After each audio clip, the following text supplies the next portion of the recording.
Hello everyone, আসসালামু আলাইকুম। আজকে আমি নতুন একটি রেসিপি আপনাদের সাথে শেয়ার করব। সেটি হলো মাটির নিচের আলু তরকারি। খেতে খুবই মজা আর ভিটামিনে ভরপুর। আমি আজকে রুই মাছ দিয়ে রান্না করেছি। আপনারা যে কোনো মাছ দিয়ে রান্না করতে পারেন, তবে রান্নার প্রসেসিংটা ফলো করে রান্না করতে হবে, তাহলে আপনার তরকারিটাও মজা হবে। এই যে দেখতে পাচ্ছেন, এটা মাটির নিচের আলু। গ্রাম থেকে মা পাঠিয়েছে, হয়তো আপনারা মেটো আলু নামে চিনে থাকেন।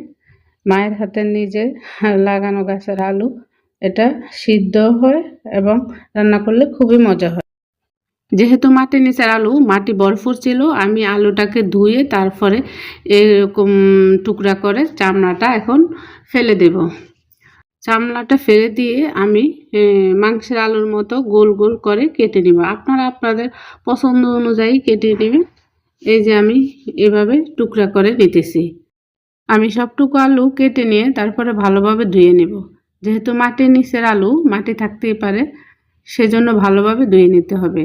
এই যে আমি এইভাবে টুকরা করে নিয়েছি, তারপর ভালোভাবে ধুয়ে নিয়েছি। এখন গরম পানিতে একটু হালকা ভাপ দিয়ে নিব, যাতে আলুটা সিদ্ধ হয়।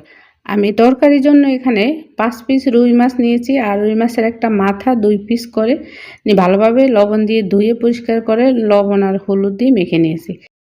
চুলা একটা তাওয়া বসিয়ে দিয়ে 1 কাপ পরিমাণ সরিষার তেল দিয়ে দিলাম। এখন লবণ আর হলুদ দিয়ে মাখা মাছগুলি দিয়ে দিলাম। আমি এখানে সরিষার তেল বেশি করে ব্যবহার করেছি, যাতে এই তেলটা দিয়ে আমি তরকারিটা রান্না করতে পারি। এই তেল দিয়ে রান্না করলে তরকারির স্বাদ দ্বিগুণ বেড়ে যায়।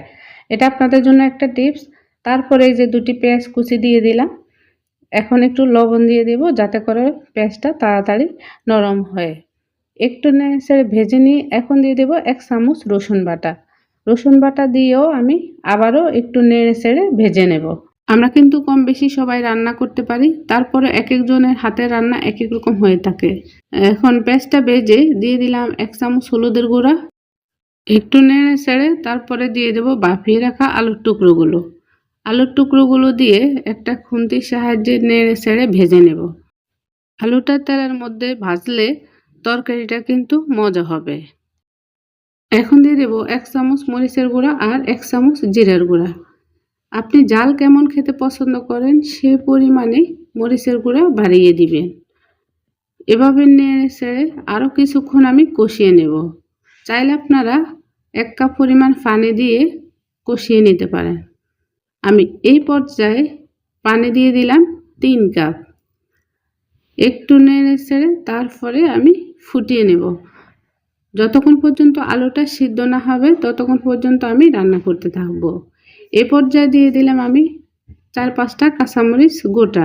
চাইলে আপনারা ফালি করেও দিতে পারেন।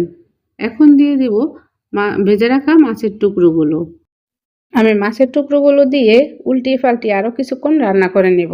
এতে করে হবে কি, মাছের টুকরোগুলোর মধ্যে মশলাটা ভালোভাবে ঢুকে যাবে।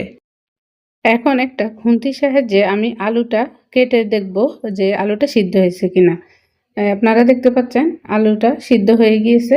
এখন লবণটা চেক করে আমি আরও 1/2 চামচের মতো লবণ দিয়ে তারপরে চুলা থেকে নামিয়ে নেব। মাটির নিচের আলু ভিটামিন, খনিজ ও ফাইবারে ভরপুর, যা রোগ প্রতিরোধ ক্ষমতা বাড়ায়, রক্তচাপ নিয়ন্ত্রণ করে, হজম শক্তি উন্নত করে এবং হৃদরোগের ঝুঁকি কমায়।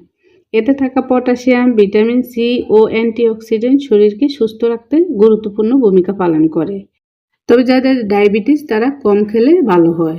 তবে মাঝে মধ্যে সব কিছুরই স্বাদ নিতে হয়। আশা করি আমার আজকের রেসিপিটা আপনাদের কাছে ভালো লেগেছে। যদি ভালো লাগে তাহলে অবশ্যই আমার রেসিপি ফলো করে আপনারা বাসায় রান্না করবেন।